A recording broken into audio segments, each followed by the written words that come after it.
Welcome to Learning English, a daily 30-minute program from the Voice of America. I'm Katie Weaver. And I'm Mario Ritter Jr. This program is designed for English learners, so we speak a little slower and we use words and phrases especially written for people learning English. Today, Brian Lynn tells the story of the president also known as the father of the U.S. Constitution, James Madison. Jill Robbins reports on the rescue of a man trying to cross the Pacific Ocean in a rowboat.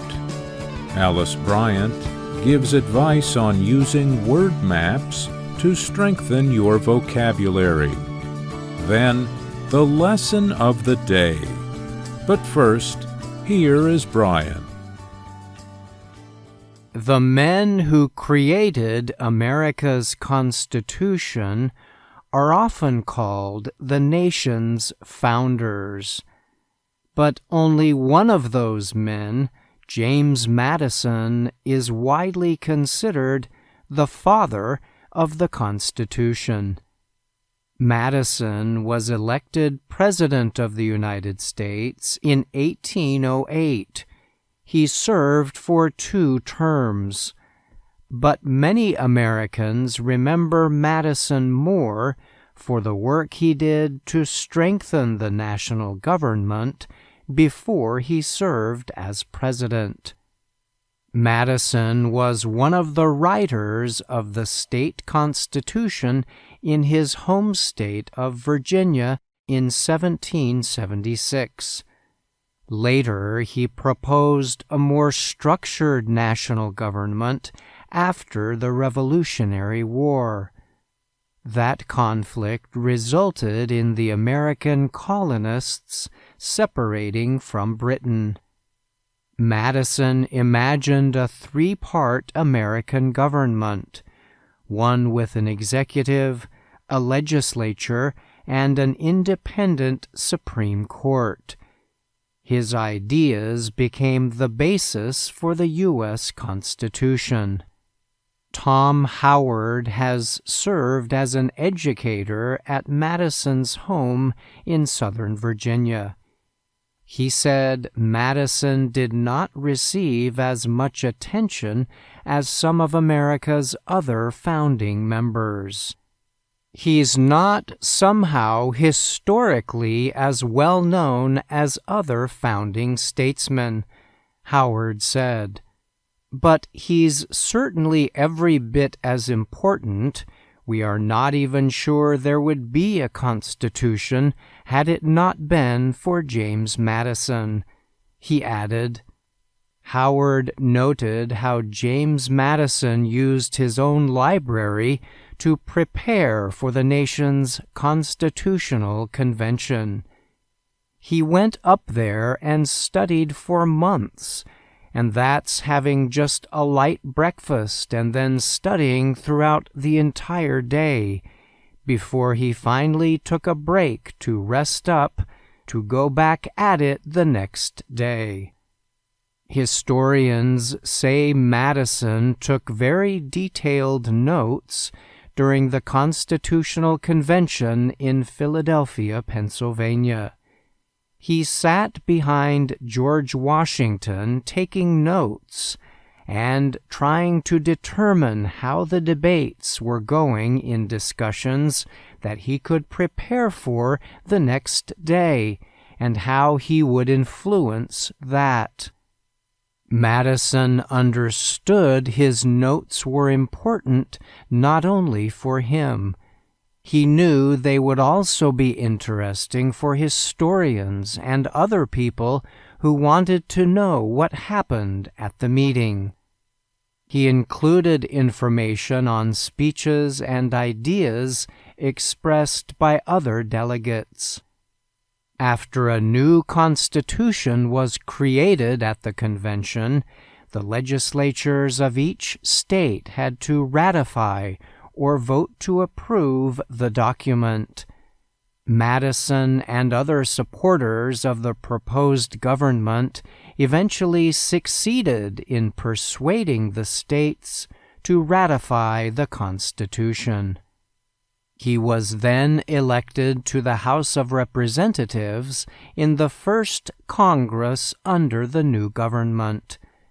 But it was his actions in support of a strong national government and federal laws that earned Madison a place in history as father of the Constitution. I'm Brian Lynn.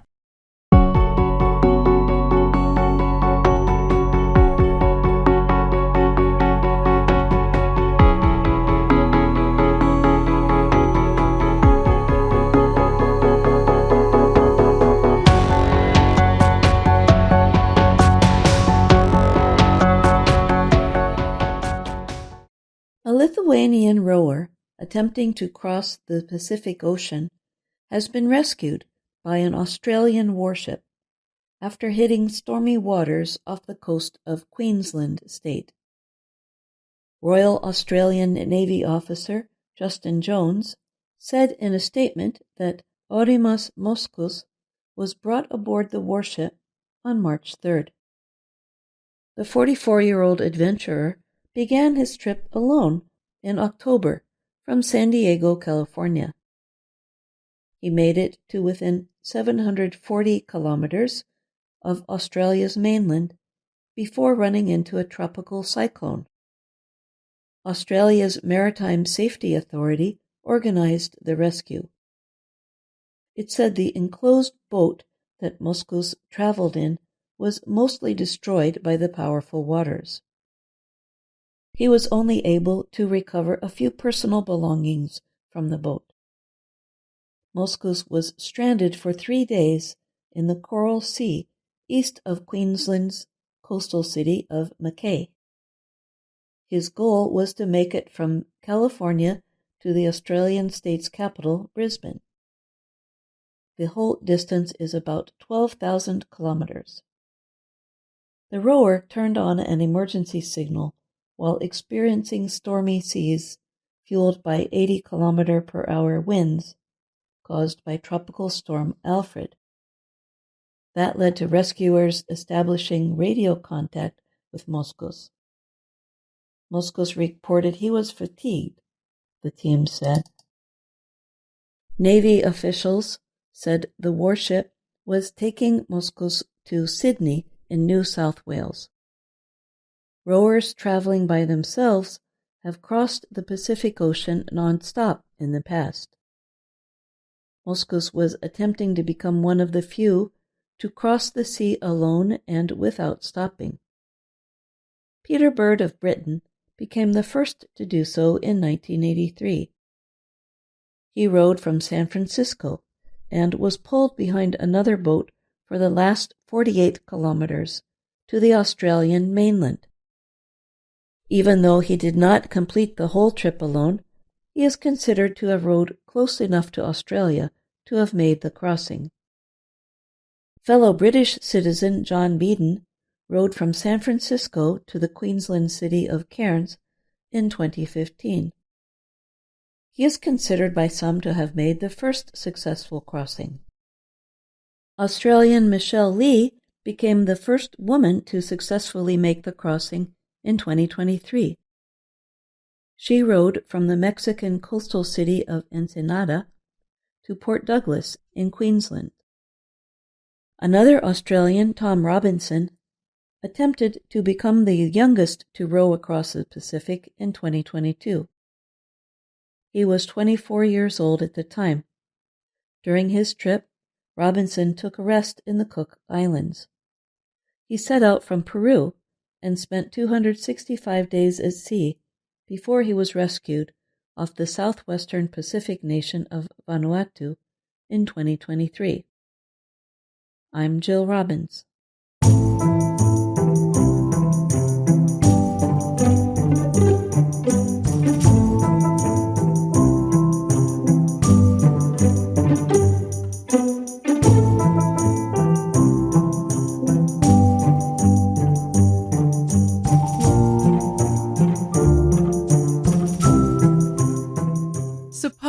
you are listening to a program in English and hear the word borrow.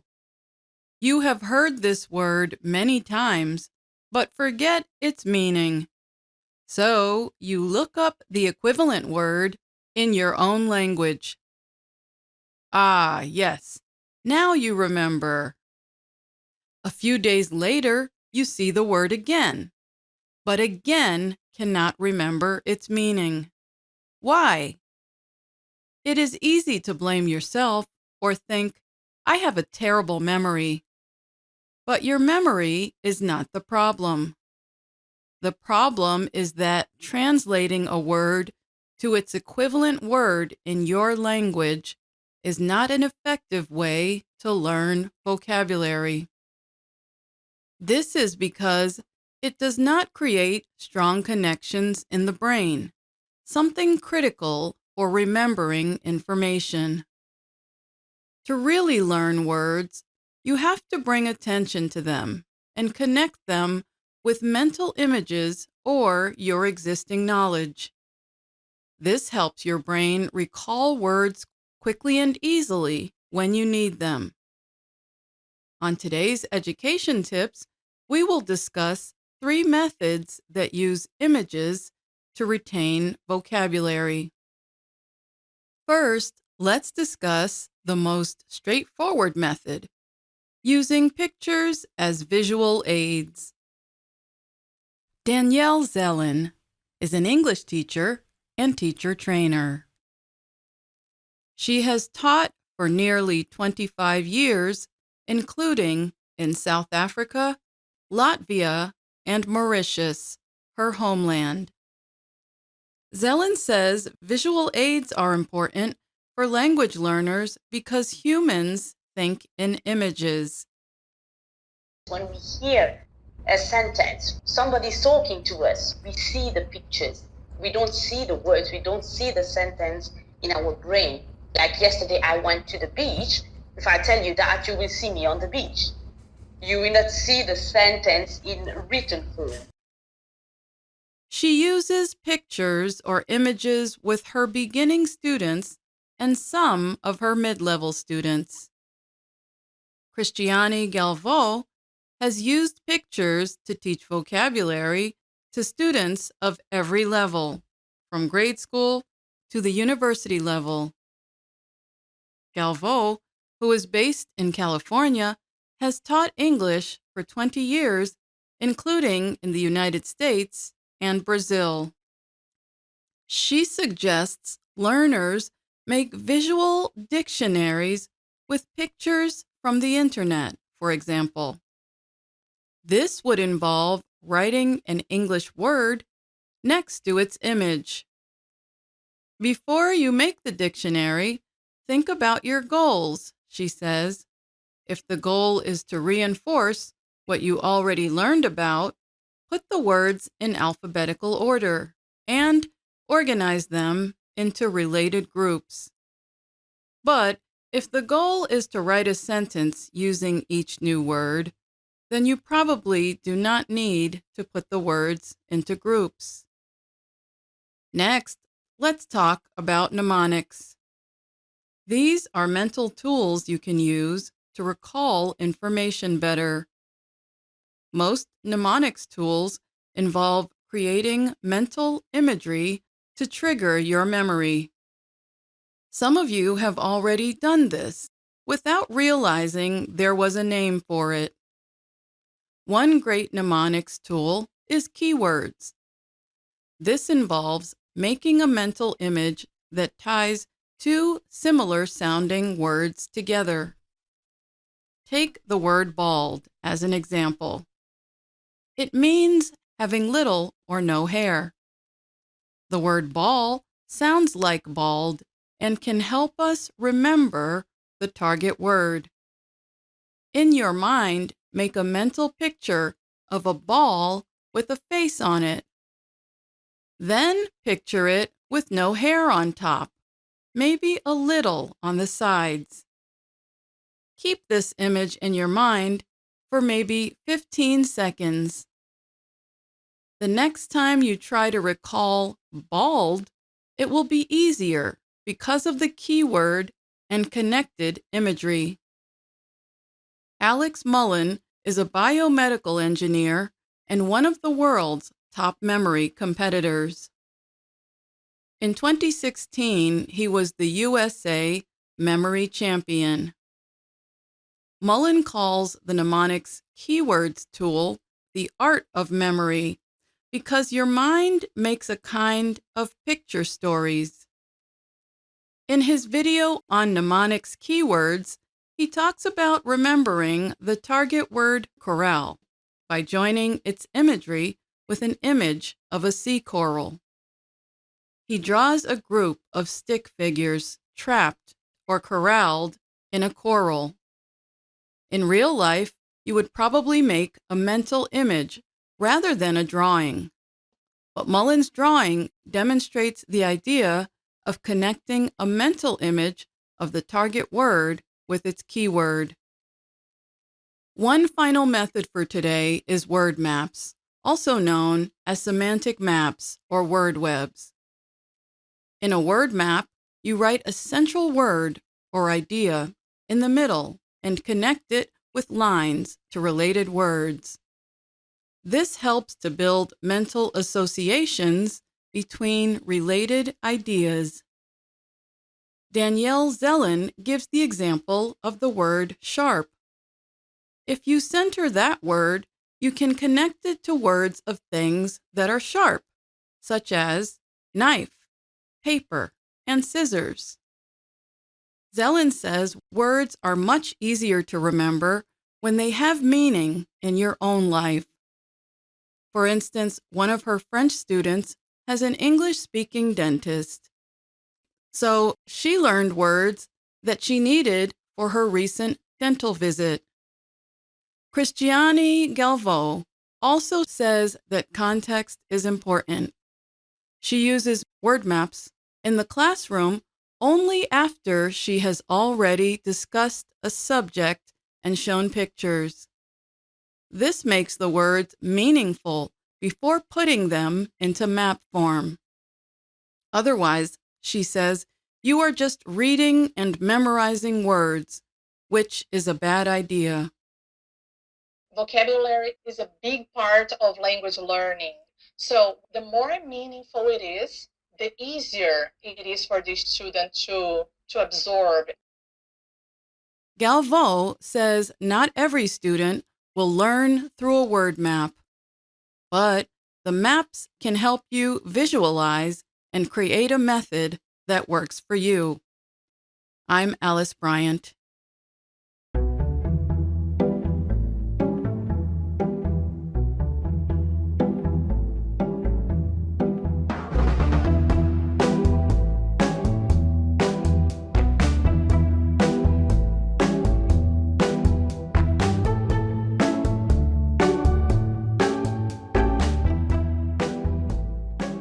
Hello, my name is Anna Mateo. My name is Andrew Smith. And I'm Faith Perlow. You're listening to the Lesson of the Day on the Learning English podcast. Welcome to the part of the show where we help you do more with our series, Let's Learn English. The series shows Anna Mateo in her work and life in Washington, D.C. In Lesson 44 of the series, Anna has a conflict when she goes to buy food at the grocery store.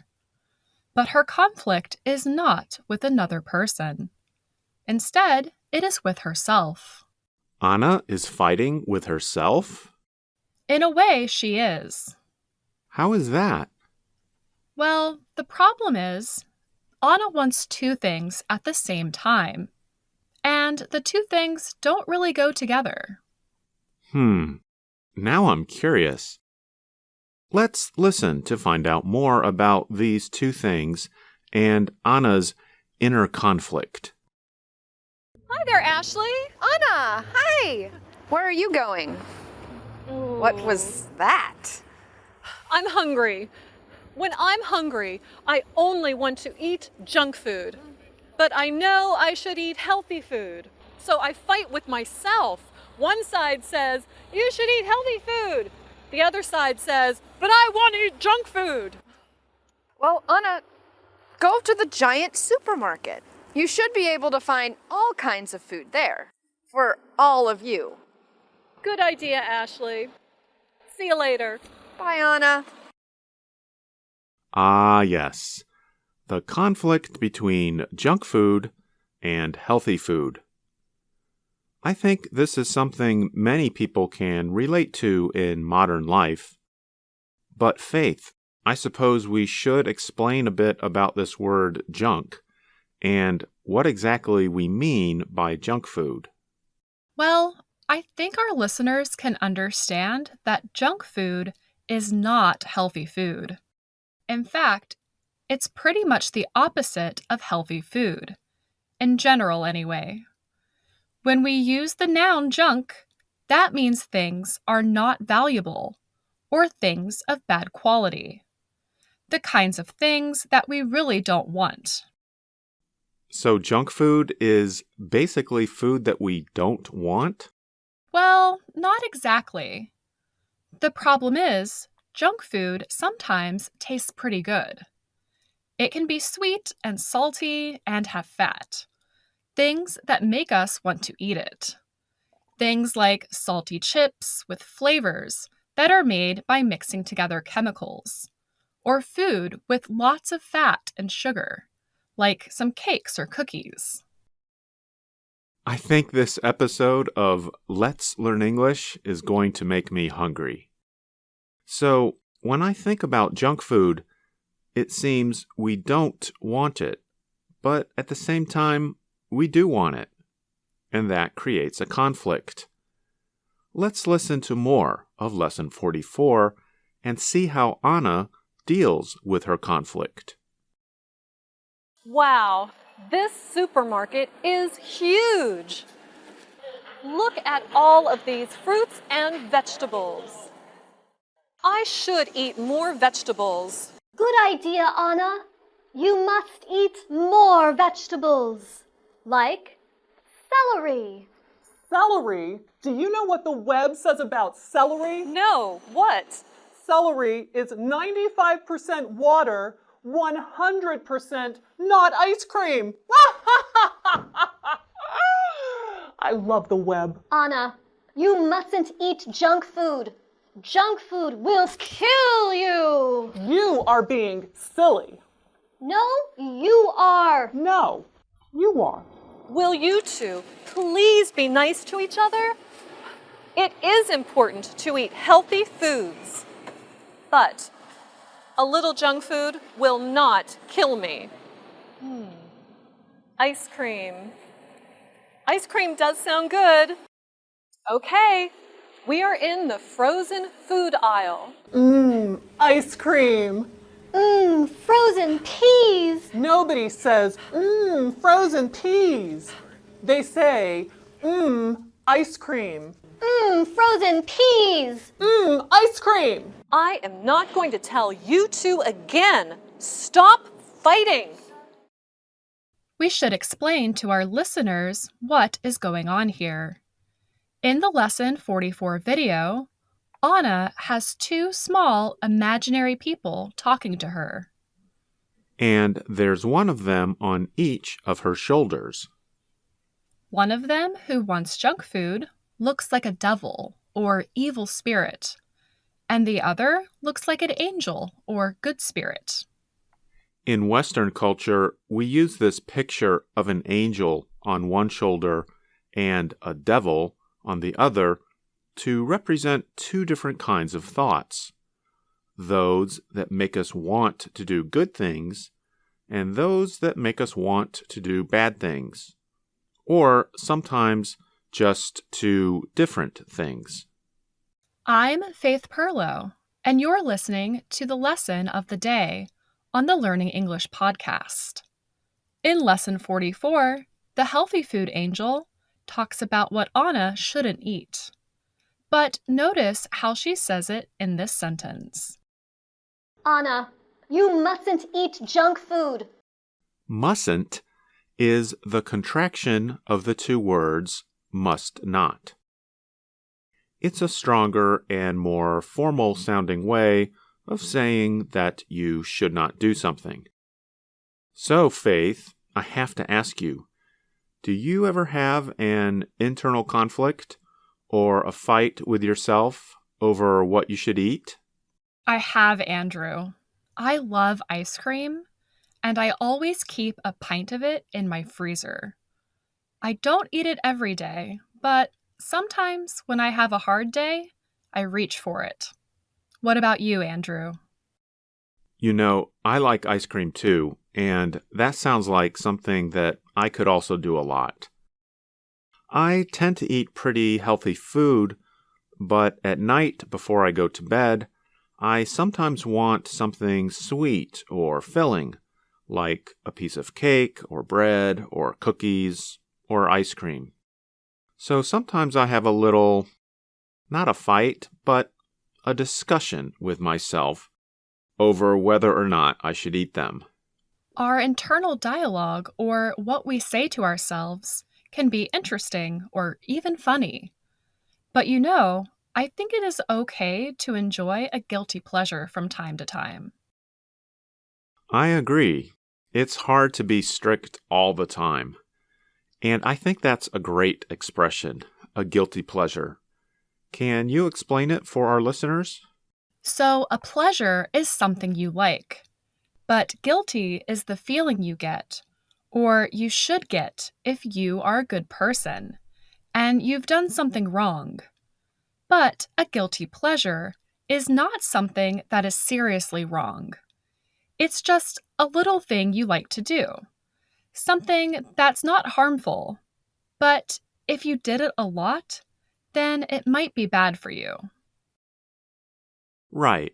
So, if I ate cookies every single night, that would not be good. But if I eat them only from time to time, it's not really harmful. So, it's just a guilty pleasure. What about you, Faith? Do you have any guilty pleasures? I do. I love eating popcorn. I love eating popcorn so much that I make it myself. So I have popcorn kernels around all the time, just waiting to be popped. Popcorn isn't necessarily bad. It is quite healthy for snacking. But my problem is the amount I eat. I can eat a lot of it. So Andrew, the devil and the angel keep fighting with each other in the Lesson 44 video. How do you think Anna can make them stop? I'm not sure she can make them stop, but she can stop hearing them. Let's listen to the end of the video. No! Stop it! Stop it! Stop it! I am sick and tired of the both of you! I know what you two need. Anna, what are you doing? Put me down! You two need to cool off. I am going to buy my healthy food and my junk food. Goodbye. Until next time. When someone is angry or arguing, we say they are hot and that they need to cool off. Anna is sick and tired of all the fighting, so she puts the devil and the angel in a cold container in the store. Well, that should cool them off. And we'll have more to say about the expression sick and tired in another lesson of the day. But for now, listeners, do you have any guilty pleasures? Write to us at learningenglish@voanews.com and let us know. And remember that you can find us on YouTube, Facebook, and Instagram. And thanks for listening to the Learning English podcast. I'm Faith Perlow. And I'm Andrew Smith. And that's our show for today. But join us again tomorrow to keep learning English on the Voice of America. I'm Katie Weaver. And I'm Mario Ritter Jr.